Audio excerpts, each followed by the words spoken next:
여러분 안녕하세요. 핫설입니다. 이번 시간에는 그러니까 진짜 개 어처구니 없는 사연 하나 가지고 왔는데요. 사실 이걸 제가 할까 말까 되게 고민을 많이 했습니다. 왜냐하면 본문이 되게 짧아요. 그래서 하지 말까 했는데 그러다가 이 글쓴이가 남긴 댓글 하나를 보고 제 마음이 바뀌어서 이렇게 가지고 왔습니다. 일단 보죠.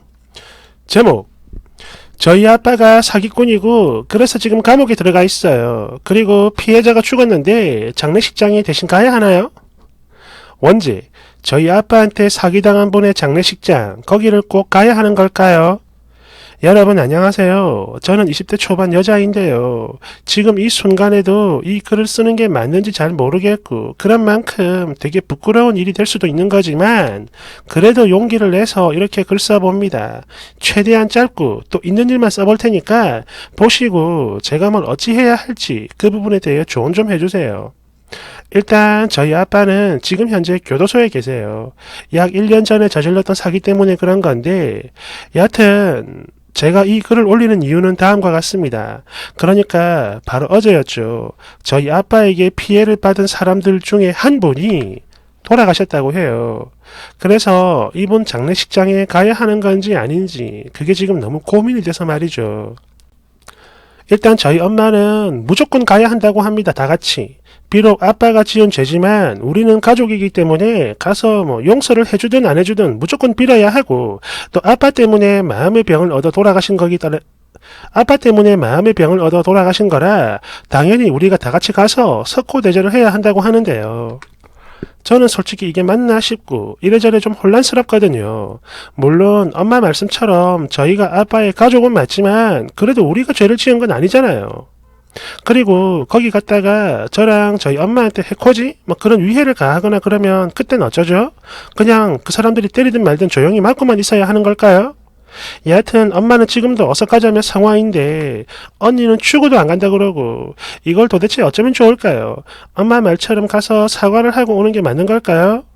진짜 너무 어지러운데 여러분 조언 좀 해주세요.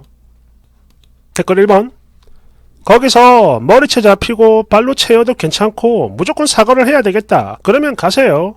물론 그렇다 해도 쓰레기 아비가 지은 죄가 만분의 1도 용서받지 못하겠지만 말이죠. 끌끌끌. 네, 됐으니. 물론 저희 아빠가 죄를 지은 건 맞고 그런 만큼 그 사람들에게는 죽일 사람이겠지만 그래도 저희에겐 소중한 가족이고 아빠예요. 저희 언니 바이올린 강습 그거 진짜 엄청 비싼 건데 아빠가 다 내주셨고 또 우리 집도 큰 곳으로 이사가고 그러니까 아빠는 가족들을 위해서 희생을 한 거라고요. 그러니 쓰레기니 뭐니 그런 너무 심한 막말은 하지 말아주세요.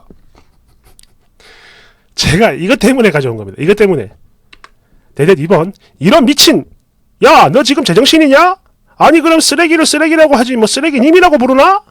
내 가족들을 위해 남을 짓밟아도 된다는 거야 뭐야? 야, 네 아빠 능력도 안 되는데 남의 돈 사기쳐 그걸로 자식들이 니들 배 채운 거 그게 희생이다 뭐 이거요? 아니 어쩜 이런 생각을 할 수가 있는 거요? 야, 소름 돋는다. 3번: 쓰니야, 생각이 제대로 박힌 사람들은 말이죠. 자기 가족들을 위해서 남의 등에 칼을 꽂고 사기치고 그러진 않아요. 그러니 너 어디 가서 가족들을 위해 그랬다고 일단 미친 소리는 절대로 하지 마라. 바로 칼 맞는다. 여기는 그냥 그래도 익명이니까 네가 누군지 아무도 모르니까 크게 상관은 없다마는 딴 데선 절대 그러지 마. 쥐도 새도 모르게 죽는 수가 있으니까. 알았니? 4번: 와, 이 쓴이 말하는 거 보소. 소름 제대로 끼치는구만. 이래서 끼리끼리라는 말이 있는 거구나. 달달달달달. 가족들을 위해 희생을 한 거래. 와, 미쳤다 진짜. 5번: 그러니까 자식의 바이올린 레슨비를 벌기 위해 남한테 사기치고 결국 교도소까지 가신 거군요. 덕분에 피해자 가족들은 피눈물 흘리는 거고. 그렇죠? 참으로 아름답고 숭고한 희생이네요. 2번: 와, 이 쓴이 대댓글 완전 소름이다. 이 미친년. 나중에 너가 애비랑 같이 불지옥에 떨어져 버려라. 3번: 나 색안경 끼는 거 진짜 싫어하는 사람인데 이걸 보니까 역시 범죄자의 자식 그 피 절대 어디 안 간다는 게 얘 대댓글 딴 거 보니까 바로 소름 끼치고 피가 진짜 거꾸로 치솟는 게 딱 느껴지네. 뭐? 니네 가족을 위해 희생을 했다고. 너도 똑같이 천벌받아라. 평생 동안 말이야. 그리고 나중에 죽으면 너가 아빠랑 같이 지옥에도 가고. 알았지? 4번. 가지 마세요. 가도 용서 못 받아요. 고인은 물론이거니와 그 가족들까지 불행하게 해서 번 돈으로 잘 먹고 잘 살며 바이올린 레슨까지 받고 지낸 쓰레기는 감히 찾아갈 그런 자리가 아닙니다. 자격이 없다고요. 그래도 용서를 받고 싶으면 피해 금액 전액 배상을 하고 그런 뒤에 용서를 청하세요. 그게 순서입니다. 5번. 댓글 단 거 보니까 너도 너가 아빠랑 같은 과 같네. 그러니까 너랑 가족들을 위해서는 다른 집안 박살내고 사기를 쳐도 된다 이거 아니오? 지금 너가 아빠 때문에 한 사람이 죽은 거 맞지? 그런데 뭐? 가족을 위해 그랬다고? 희생? 야, 너 진짜 크게 실수한 거다 지금. 반드시 꼭 천벌받아라. 6번. 아니 근데 얘네 아빠 도대체 얼마나 사기친 거죠? 나 중고거래하면서 사기당한 거 당시 내 물건만 10만원에 다른 피해자가 한 30명 이상 되고 피해 금액이 거의 2천만원 정도 됐었는데 그럼에도 그 새끼 교도소는 안 갔단 말이야.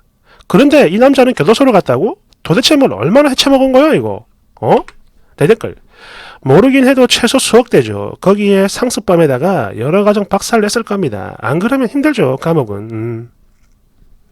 그렇죠. 저도 들었습니다. 사기로 감옥 가는 게 되게 힘들대요.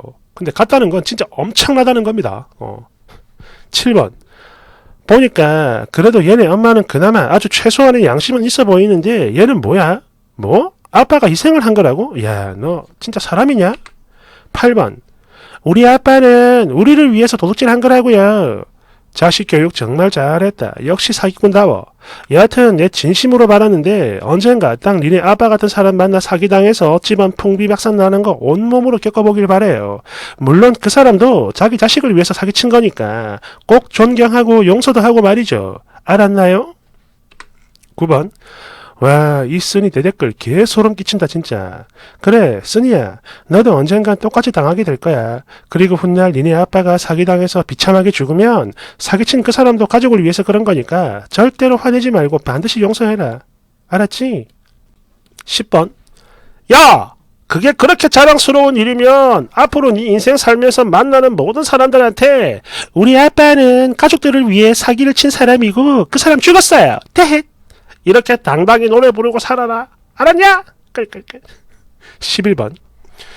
니네 엄마 진짜 불쌍하다. 남편도 쓰레기로 만났는데 딸내미까지 남편 닮아가지고 이런 생각을 하고 있다니. 이걸 알게 되면 속으로 얼마나 자책을 할까. 본인도 남자 잘못 만나 인생 조져 범죄자 아내 되고 그렇게 감옥 뒷바라지까지 하게 생긴 데다가 주변에 소문 다 나서 이제 평생 고기도 못 들고 다닐 거고. 그럼에도 사람 구실은 해야지 싶어가지고 피해자분들에게 무릎이라도 꿇고 빌어볼까 하는데 자식 년에 일단 미친 생각을 하고 있다는 게 이걸 알면 얼마나 어처구니 없을까. 살기 싫겠다. 12번. 야! 너 말하는 거 진짜 개 소름 끼치니까 다시 니네 엄마 뱃속 아니 아빠 불알 속으로 들어가라. 꺼져! 야, 진짜. 그런데 이거 보니까 저도 생각나는 게 하나 있습니다. 옛날 이야기 하나만 할게요. 그때 그러니까 저희 동네에 저보다 나이가 한 3살 어린 동생이 하나 있었습니다. 그때 제 나이가 이제 막 중학생, 걔가 이제 10살, 11살 이럴 때인데, 물론 그 전에도 그랬어요. 얘가 도둑질을 진짜 많이 했습니다. 이게 다 훔쳐요. 그냥 동네 고문가게 들어가가지고 장난감, 먹을 거, 과자 이런 건 기본이고, 동네 남의 동네 가가지고 어떤 쌀 배달하는 자전거를 쌀을 실은 채로 막 훔쳐오기도 하고. 그냥 모든 걸 다 훔쳐. 정말 잘 훔쳤어요. 도둑놈이었어. 그러면서 죄의식이 하나도 없었죠.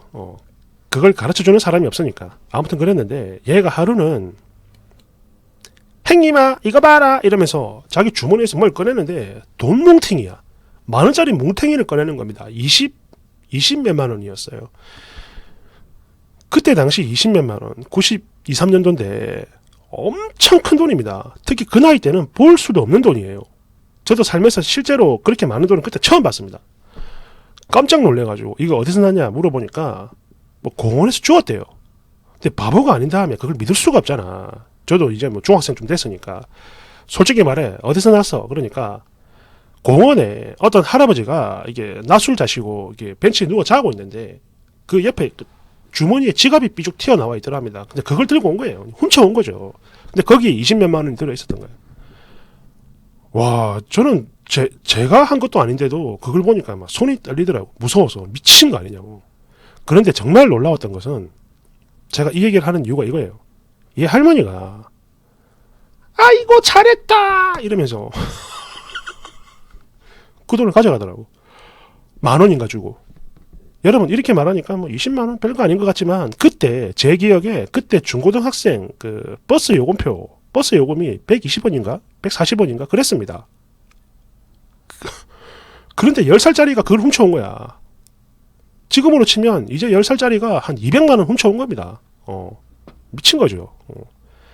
결국 걔도 인생 박살 났거든요.